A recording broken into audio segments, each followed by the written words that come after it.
Hello' students, আজি যোনখিনি এছে মই তোমালোকক দেখাই দিম সেইখিনি 2027 চনৰ মেট্ৰিক পৰীক্ষাত তোমালোকে দেখিবলৈ পাবাই আৰু ধুনীয়াকৈ লিখি থৈ আহিব পাৰিবা। তো আজি আমি ডিছকাছ কৰিবলৈ গৈ আছোঁ ইংলিছৰ কিছুমান মষ্ট কমন আৰু ইম্পৰ্টেণ্ট এছে, যোনখিনি প্ৰেক্টিছ কৰাটো খুবেই ইম্পৰ্টেণ্ট হয়। কিনতে তোমালোকে প্ৰেক্টিছ কৰি থৈ দিয়া যাতে মেট্ৰিক পৰীক্ষাত যেতিয়া আহিব তোমালোকে লিখিব পাৰিবা। লগতে ভিডিঅ'টোত মই টপ 4খনমান এছে নাম ক'ম, যোনটো যদি তোমালোকৰ একদম কম সময়ো আছে তেতিয়া পৰীক্ষা আগতে 4খন পঢ়ি যাব পাৰা যাতে তোমালোকে আৰু ভাল মাৰ্কছ এটা পাব পাৰা। মষ্ট ইম্পৰ্টেণ্ট কোনখন হয় তাত যোৱাতকৈ আগত মই তোমালোকক কওঁ যে কোনখন মষ্ট ইম্পৰ্টেণ্ট একদম নহয়, যোনখিনি তোমালোকে এভইড কৰিব পাৰা। সেইটো হৈছে 2026 চনত আহি যোৱা এছেবিলাক, যেনেকৈ the festival you like most, এইটো আহি গৈছে। মাই ফেভৰেট বুক আহি গৈছে। The impact of science and technology এখনো আহি গৈছে।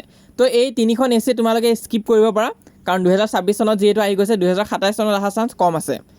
তাৰোপৰি 2025ত কেনেকুৱা এছে আহিছিল যদি চাব বিচাৰা মই তোমালোকক দেখাই দিছোঁ।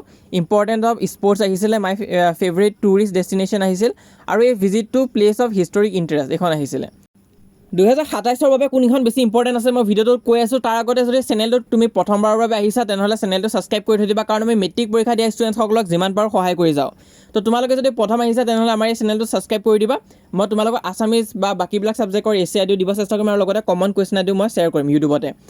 লগতে কমেণ্টত জনাই দিবা তোমালোকে SSLC 2027 এছে বুলি কমেণ্ট কৰি দিবা যদি নেক্সট তোমালোকক অসমীয়া এছেখন লাগে, সেইটো কমেণ্টত জনাই দিবা, তেতিয়া মই আছামিজৰো লৈ আনিম। তো প্ৰথম মই 10খনমান দেখাই যাম, আৰু তাৰপিছত মষ্ট ইম্পৰ্টেণ্ট কোনখন হয় সেইটো কথাও ক'ম। তো এতিয়া প্ৰথম তোমালোকে ফিজিকেল এক্সাৰচাইজ এছেখন চাই থৈ দিবা, কাৰণ হাফ ইয়াৰলি এক্সাম বা বাকীবিলাক এক্সামতো এই এছেখন আহিব পাৰে, মেক্সিমাম ডিষ্ট্ৰিক্টত আহিব প্ৰি ফাইনেল আদিত। চাবা ফিজিকেল এক্সাৰচাইজ। তাৰপিছত নেক্সট মষ্ট ইম্পৰ্টেণ্টখন হৈছে ডিচিপ্লিনৰ এছেখন চাই থৈ দিবা। বহুত বছৰ অহা নাই, কিন্তু আগতে বৰকৈ ৰিপিট হৈ আছিলে।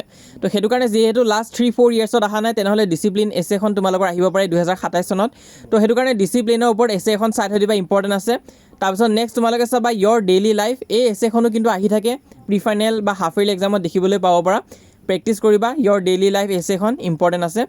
তাৰপিছত নেক্সট এখন মষ্ট ইম্পৰ্টেণ্ট এছে হৈছে ইয়ৰ এইম ইন লাইফ, এইটো ইম্পৰ্টেণ্ট আছে। তোমাৰ জীৱনৰ লক্ষ্য কি হয়, অসমীয়াটো আহি থাকে তোমাৰ জীৱনৰ লক্ষ্য বুলিকে, কিন্তু ইংলিছতো ইয়ৰ এইম ইন লাইফ বুলিকে আহি থাকে, সেইটো তোমালোকে প্ৰেক্টিছ কৰি থ'বা। তাৰপিছত নেক্সট তোমালোকে the festival you like most, এইটো মই যোৱা বছৰো কৈছিলোঁ ইম্পৰ্টেণ্ট হয় বুলি, আৰু পৰীক্ষাত আহিছিলে। তো এইবছৰ মই নকওঁ এক্সামত আহিব বুলি মেট্ৰিকত, কিন্তু হাফ ইয়াৰলি এক্সাম বা প্ৰি ফাইনেল এক্সাম তাত আহিব পাৰে, চাবা। তো এইবাৰৰ কাৰণে কিন্তু ফ্লাড ইন আছাম ইম্পৰ্টেণ্ট হয়। এতিয়া বাৰিষা হৈ আছে, তোমালোকে নিশ্চয় দেখা পাইছা শিৱসাগৰ, যোৰহাট আৰু বিভিন্ন জিলাত কি হৈছে বাৰিষাৰ সৃষ্টি হৈছে, যাৰ ফলত বহুতো মানুহৰ ক্ষতি হৈছে। তো সেইটো কাৰণে তোমালোকে ফ্লাড ইন আছাম এছেখন তোমালোকে চাবা। বহুত বেছি চান্স আছে যে মেট্ৰিক পৰীক্ষাত এখন দি দিব পাৰে। তাৰপিছত নেক্সট তোমালোকে স্কুল লাইব্ৰেৰী এই এছেখনো চাব পৰা, মাজে মাজে আহি থাকে। তো স্কুল লাইব্ৰেৰী এছে মাজে মাজে আহি থাকে, সেইটো কাৰণে চাই থৈ দিবা। তাৰপিছত নেক্সট তোমালোকে চাবা পাৰ্চন ইউ এডমায়াৰ মষ্ট, এইটো আহে কিন্তু কেতিয়াবা। তো সেইটো কাৰণে পাৰ্চন ইউ এডমায়াৰ মষ্ট এইটো চাব পৰা। বা যোৱা বছৰৰ কাৰণে ইম্পৰ্টেণ্ট আছিল জুবিন গাৰ্গৰ এছে, যিহেতু তোমালোকৰ ক্লাছ 10ত নাহিলে কিন্তু ক্লাছ 12ত আহিছে। তো এইবছৰ হয়তো দিব পাৰে বা নিদিবও পাৰে। তো জুবিন গাৰ্গৰ বিষয়ে যদি এছে আহে তোমালোকে চাই থৈ দিবা। হয়তো কুৱেশ্যনটো এনেকুৱাকৈ সুধিব পাৰে যে ইয়ৰ ফেভৰেট আৰ্টিষ্ট বা ছিংগাৰ, তেনেকুৱাকৈ যদি আহে তেনেহ'লে তোমালোকে ডাইৰেক্টলি জুবিন দাৰ বিষয়ে লিখি থৈ আহিব পাৰিবা। তো সেইটো কাৰণে চাই ল'বা, জুবিন গাৰ্গ এছেখন ইম্পৰ্টেণ্ট আছে। তো এতিয়া যদি আমি চাওঁ মষ্ট ইম্পৰ্টেণ্ট কোনখন হ'ব পাৰে, তেনেহ'লে 4খন মই বাছি দিছোঁ মষ্ট ইম্পৰ্টেণ্ট, যোনকেইখন এইবছৰ অহা চান্স খুবেই বেছি আছে 2027ত। তাৰ আগতে যদি চেনেলটোত প্ৰথমবাৰৰ বাবে আহিছে চেনেলটো ছাবস্ক্ৰাইব কৰি দিবা, আমি এনেকুৱা নিচিনা হেল্প আদি কৰি যাওঁ। তাৰোপৰি 25 তাৰিখৰ পৰা আকৌ আমাৰ এডমিশ্যন ষ্টাৰ্ট হৈ গৈছেগৈ ইংলিছ বেটছত। তোমালোকে যদি ইংলিছৰ কাৰণে কোৰ্চ বিচাৰি আছা বা টিউশ্যন ল'ম বুলি ভাবিছা, আমাৰ লগত ডাইৰেক্টলি অনলাইনত তোমালোকে ল'ব পাৰিবা।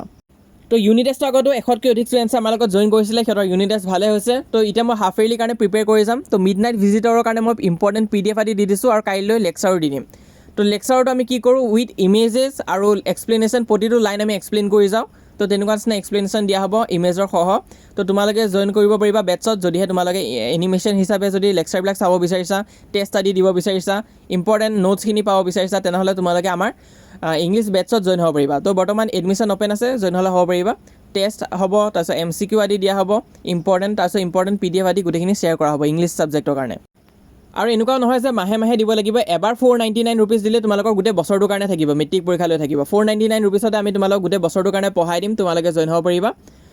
আৰু মই যিমান পাৰোঁ তোমালোকক সহায় কৰিব চেষ্টা কৰিম ইংলিছত, আৰু ইউটিউবতো মই হেল্প কৰি যামেই, কিন্তু তাত অকণমান এক্সট্ৰা তোমালোকে পাবলৈ গৈ আছা। তো জইন হ'লে এই দুটা নম্বৰত কণ্টেক্ট কৰিবা। তো হোৱাটছএপ কৰিবা, তোমালোকে হোৱাটছএপত লিখি দিবা ক্লাছ 10 ইংলিছ কোৰ্চ বুলিকে, আমি তোমালোকক ৰিপ্লাই দিব চেষ্টা কৰিম, আৰু জইন হ'লে জইন হ'ব পাৰিবা।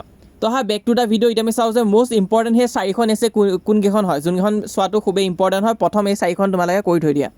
তো সেই এছেকেইখন হৈছে ডিচিপ্লিন, তাৰপিছত punctuality, flood in Assam, mobile phone আৰু ইণ্টাৰনেট। চোৱা ডিচিপ্লিন এছেখন বহুত বছৰ হ'ল অহা নাই, ৰিপিট হৈ থাকে, অহা চান্স আছে নে? সেইটো কাৰণে এইবাৰ অহা চান্স আছে। পাংচুৱেলিটিটো অহা চান্স আছে। ফ্লড ইন আছামটো তোমালোকৰ অহা চান্স আছে খুবেই বেছি এইবাৰৰ কাৰণে। মোবাইল ফোনৰ ওপৰত কিন্তু এছে মাজে মাজে দি থাকে। প্ৰি ফাইনেল আদিটো আহিব, ফাইনেলতো দি দিব পাৰে। তো সকলোৱে এইখিনি প্ৰেক্টিছ কৰিব বিচাৰি ল'বা ইউটিউবত বা গুগলত। আৰু তাৰোপৰি যদি তোমালোকে ভাবা যে নোটছ আদি ল'ম বুলি ইংলিছৰ, এই এছেখিনি পাই যাবা বাৰু লগতে। 149 ৰুপিজ হয় যদি ইংলিছৰ নোটছখিনি লোৱা, আৰু কমপ্লিট কোৰ্চটো ল'লে 499 ৰুপিজ, আৰু তাত সকলোখিনি বস্তু থাকিব। এই নাম্বাৰটোত কণ্টেক্ট কৰিলে হ'ল হোৱাটছএপত।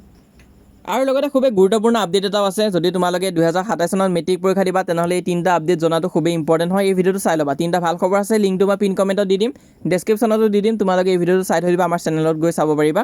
আৰু হোৱাটছএপত জইন কৰা, হোৱাটছএপ চেনেল কমপ্লিটলি ফ্ৰী হয়, সকলোৱে জইন কৰিব পাৰিবা। লিংকটো পিন কমেণ্টত দিয়া আছে, ক্লিক কৰা, পেজটো অ'পেন হ'ব। পেজটো তোমালোকে ফ'ল' কৰি ৰাখিবা। আৰু মষ্ট ইম্পৰ্টেণ্ট, আমাৰ এই চেনেলটো তোমালোকে ছাবস্ক্ৰাইব কৰি ল'বা।